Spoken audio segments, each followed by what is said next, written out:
Quand j'ai découvert la communauté Beyblade il y a presque maintenant 3 ans, j'ai découvert par la même occasion qu'il existait deux marques différentes pour la licence. Takara Tomy pour le marché asiatique et Hasbro pour le marché occidental. Forcément, deux marques distinctes, ça signifie des différences entre les deux. Salut à tous, ici Playmaker, aujourd'hui pour cet épisode 11 de Parents Base, je vais enfin mettre fin au débat entre Takara et Hasbro, savoir lequel est le mieux, selon mon avis. Voilà, j'apprécie cet avis, cette vidéo, il n'y a que mes avis personnels dedans, je ne disais pas la vérité absolue, sinon je ferais cette vidéo.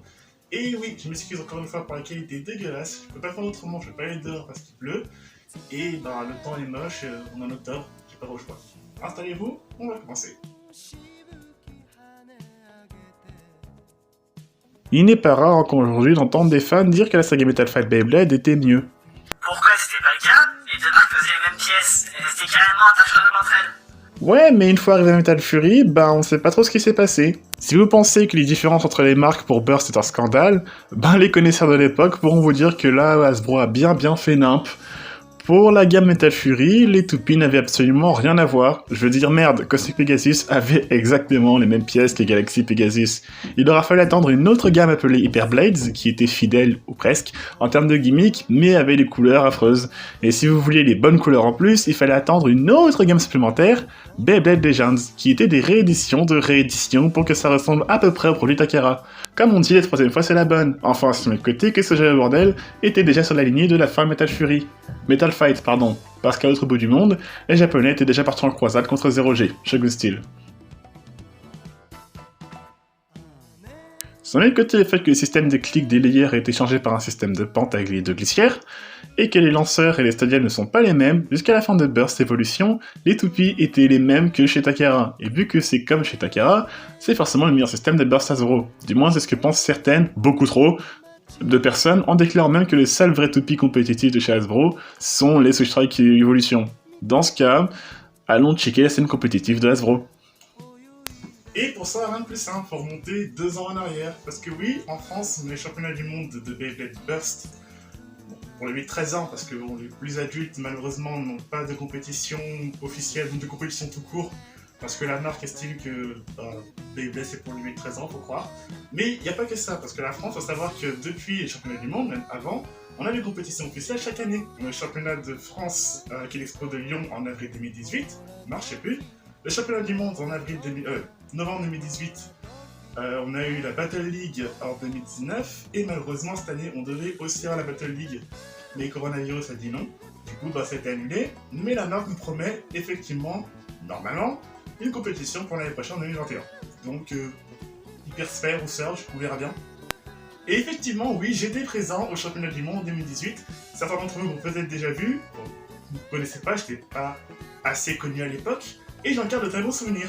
D'ailleurs, c'est bizarre parce que je crois qu'il y avait des membres de représentants de Takara Tomy qui y étaient. Alors oui, il y avait Master Blader, il y avait aussi Kuroko Kakun, donc le tout en bleu, il y avait Romorita, l'auteur du manga, mais il y avait aussi toute l'équipe technique de Takara Tomy Beyblade. Donc pourquoi dis donc? Alors là, vraie stratégie de chez Hasbro. Petite parenthèse hors sujet, les combats se sont effectués dans un stadium qui n'est jamais sorti en France. On a eu un autre dans Turbo qui n'est jamais sorti aussi, et pour Rise, il y en a un qui va sortir, et je pense qu'on verra jamais les couleurs de ce set. Chaque participant au championnat du monde recevait chez lui tout un ensemble de produits Burst Evolution Switch Strike, qu'il pouvait utiliser pour le tournoi. Notez bien que Beyblade Burst Turbo venait tout juste d'être officialisé, et que la première vague de Swing-Shock n'était pas encore disponible à la vente. Si selon les règlements officiels, seul Garuda G3 n'était pas autorisé, vous pouviez ajouter cette Tomb 3 et Optimus N3 dans la liste, vu qu'elles n'étaient pas dans les sets des produits vendus aux participants.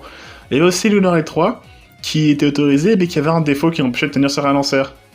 Oh ça va, quelle toupie non jouable, ça passe. Si t'as bien écouté, j'ai dit un peu plus tôt, Burst Evolution Switch Strike. Oui, aucun produit de la saison 1 n'était autorisé. En comptant bien, on arrive à une liste de pièces disponibles très restreinte, et une sous-représentation flagrante du type attaque. Et on pourrait se dire que ça a pu changer par la suite, vu qu'on avait plus de toupies, vraiment en soi, dominance au Speed Steel est toujours présente, et c'est là où je plains les arbitres des Battle League. Après, pourquoi le Speed Steel est toujours autant joué chez les 8-13 ans, c'est par sécurité et peur de la défaite. Mais ça fait partie du jeu, ça je la perdre, ça fait plaisir à personne, et donc ça peut se comprendre quelque part. Ça, et un autre problème qui, selon moi, on a tendance à vite oublier. Le taux de burst des pièces. Chez Takara, en fonction du type d'une pièce, sa résistance au tir explosif varie. Par exemple, Berig est une pointe qui a une très bonne stabilité et qui tourne longtemps, mais en contrepartie, elle explose très facilement. Pareil pour Arc Bahamut qui a des dents faibles, mais qui a une défense hors du commun. À part ces deux pièces chez Hasbro sont serrées comme des strings. Et oui, je parle de ces deux pièces en particulier, car elles ont été énormément jouées en championnat du monde, et le seront pour les tournois suivants. Si bien qu'aujourd'hui, Kanox C3, Balkash B3, et ajouter aussi Requiem S3 aussi, sont devenus très difficiles d'accès. À Balkash, vous la trouverez à 45 balles sur eBay, sans frais de port. Pour un starter, ça fait mal quand même. Donc, vu que sur internet, énormément de monde dit que Sunshok et Berserk c'est de la merde, et que là tu me dis que Sushtrack c'était pareil, tu viens de prouver que Takara c'était mieux là, non? Alors, il faut savoir que depuis cet été, voire même avant, sur BLM d'Espace, notre Discord, on a une vague immense de gens qui sont venus nous rejoindre. Donc forcément, on échange, on donne des conseils par rapport à l'animé, par rapport au tout pur en elle-même, pour Bakuten, Burst ou même Metal Fight. Grande discussion. Et souvent le monde pose des questions en disant « Ouais, est-ce que cette toupie peut faire ça? Est-ce qu'elle peut faire ça ?» Et il y a une question qui, moi personnellement, me fait flipper, en quelque sorte, où forcément, il y a toujours un petit jeune, entre guillemets, qui vient nous demander quelle est la toupie la plus forte. Alors, généralement, quand on a cette question, on répond il n'y a pas de toupie la plus forte, et on explique pourquoi. Et généralement, c'est ce qui me fait peur, entre guillemets, c'est qu'il y en a qui le prennent mal, en pensant qu'on se fout de leur gueule, en disant mais c'est pas possible, parce que, ouais, elle est forcément plus forte, c'est pas possible que elle toupie balle celle-ci, et forcément la toupie la plus forte. Bah non, la toupie la plus forte n'existe pas, mais il n'y a pas moyen de le prouver, le jeu est trop vaste pour dire elle est plus forte, c'est la plus forte, elle est nulle, elle sert à rien, c'est pas possible. Bon, j'imagine que vous connaissez tous à peu près Smash Bros, le concept. Voilà, il y a divers personnages dans le jeu, et effectivement, il existe des tier lists. Bien qu'elle ne soit pas officielle. Moi, je joue à Smash Bros assez souvent, et je joue Fallen Inferno. Et si on regarde les tier lists, il peut être considéré comme étant un mauvais combattant. Entre autres parce qu'il est très lent, c'est le personnage le plus lent du jeu. Mais il possède des qualités qui peuvent faire de lui un adversaire redoutable. Il sait encaisser les coups, et il frappe très fort. Et c'est pareil pour les autres personnages. Chacun possède des forces et des faiblesses, ce qui permet de créer une diversité dans le jeu, de créer un certain équilibre. Et il permet aussi à chaque joueur de jouer les personnages avec lesquels il est le plus à l'aise. Je pourrais effectivement jouer un personnage plus haut dans la tier list, mais je préfère Fallen Inferno car il convient plus à mon style de jeu. Plus la puissance d'un combattant dans Smash Bros dépend aussi énormément de l'expérience de celui qui le joue. Eh bien Beyblade c'est pareil. Alors oui, il est très compliqué de gagner un combat avec des layers sortis avant chez Z, je vous l'accorde, mais la grande majorité des pièces se valent. Je veux dire, imaginez, ça reste que 2 secondes, si genre t'achètes une toupie toute neuve, exemple, Lisa Fafnir Takara. Voilà, tu l'as toute belle, toute neuve, une Fafnir, elle est très jolie, et un mec vient te dire que la toupie sert à rien, ça servira juste à décorer ton étagère, parce qu'elle sert à rien. Mais c'est parce qu'ils font ça à WBO. WBO, de son nom complet, World Beyblade Organization, est un site internet de type forum qui existe depuis plus de 10 ans, qui permet aux fans des Beyblades du monde entier de se rassembler en un seul et même endroit. Même si dans les faits, la grande majorité des membres sont anglophones, américains, canadiens. Oui, c'est sur ce site que Maruti fait tourner les leaks et les spoilers, encore plus vite qu'un club échangiste. Avec le temps, la WBO est devenue une association non affiliée aux marques officielles, qui organise ses propres compétitions. Alors, chacun est libre de penser ce qu'il veut la WBO, moi je sais que je les supporte pas, mais il y a une chose qui est difficilement acceptable selon moi, c'est qu'ils gèrent le Wikia Beyblade anglophone, et ils le font de manière très controversée. Un site fandom Wikia fonctionne comme un Wikipédia, on y retrouve diverses informations qui sont censées être neutres. Sauf que là, pour les pièces, on a un petit pavé où le rédacteur nous indique les performances de la pièce en question, en se basant sur les tests effectués par les membres du site de la WBO, afin de terminer sur de lignes en te disant que la pièce en question est un must-have compétitif, ou que ça servira juste pour la collection. Yes! Vous voulez une ordre d'idée et de pourquoi on peut pas déterminer exactement si une pièce est bonne ou non? C'est très simple, si on ne prend pas en compte les nombreuses variables comme le changement de mode ou la puissance est lancée, il faudrait tester chaque combo possible et réalisable et les faire combattre entre eux.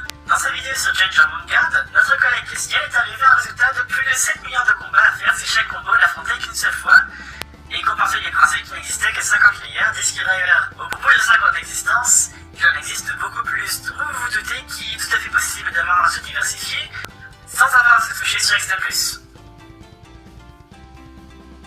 Vous vous souvenez quand j'avais dit que Takara Tomy était présent au championnat du monde? Tout simplement parce que les deux marques sont collaborateurs et non concurrents comme beaucoup le pensent. Les toupies Hasbro sont faites par Takara et Hasbro. Oui, c'est très différent de la marque japonaise, je pense au retrait de la plupart des gimmicks, du métal et du caoutchouc. Sauf que contrairement à ce qui a été fait dans Metal Fury, c'est-à-dire tout enlever et laisser les toupies telles quelles, Hasbro nous propose une toute nouvelle façon innovante de jouer au Beyblade, à savoir le Sunshok, le Hypersphère et le mode de jeu de Burst Surge qu'on connaît pas encore. Le mode Slingshot permet aux toupies munis du driver adéquat de prendre des rampes afin de gagner en vitesse et de revenir pour frapper l'adversaire dans la surface de combat au centre, du moins si les joueurs décident d'activer ce mode. Pour le mode hypersphère, ce mode est imposé aux toupies de ce système, mais le stadium en forme de skatepark est adapté à ces drivers supermassifs, et peuvent avoir des mouvements variés en fonction du type du driver hypersphère, de ses formes et de ses particularités, et du lancer du joueur. Tout comme les drivers Slingshot et les drivers classiques en fake. Sauf que pour ce nouveau système, le stadium est aussi à prendre en compte, là où chez Strike ça se jouait dans un système classique, avec une surface de jeu beaucoup trop proche des poches de sortie, soyons honnêtes. De plus, les drivers sont interchangeables, donc vous pouvez jouer d'anciennes toupies dans le système plus récent et vice versa, sans parler du nombre de pièces exclusives à la marque au carré bleu, qui ne fait qu'augmenter. Si les produits sont différents entre les deux marques, c'est simplement parce que le public visé l'est tout autant. C'est pour ça qu'on n'a pas les mêmes toupies de chez Takara. Du moins, c'est ce qui nous est dit officiellement, c'est un peu difficile à avaler comme excuse. Il n'empêche que ce que nous propose Hasbro reste dynamique, et reste fun, et ça reste du Beyblade. Et s'ils continuent à faire leur propre système pour la 3ème année consécutive, ben c'est que ça marche. Si c'était aussi détesté que ça, Burst aurait tout simplement subi les mêmes sorts que Shogun Steel. Des turbos. Pour vous prouver que le domaine compétitif existe bel et bien chez Hasbro, ben j'ai à regarder quelques vidéos YouTube sur le sujet. Et ces vidéos prouvent que, oui, la stratégie existe même chez Hasbro avec leur nouveau système. C'est pas parce que c'est différent que c'est forcément mauvais, et là j'ai vu ceux qui ont déjà commencé à cracher sur le peu qu'on avait de Burst Surge avec Hyper 6. Aussi on a la loi qui entre en ligne de compte. Tout jeu vendu de manière légale est soumis à toute une liste de cahiers des charges, afin de limiter tout danger à son utilisation. Et ces restrictions sont un peu plus dures chez nous qu'en Asie. Par exemple, quand vous achetez Joker Takara, il y a un petit mot qui dit qu'un toupie peut potentiellement couper les doigts.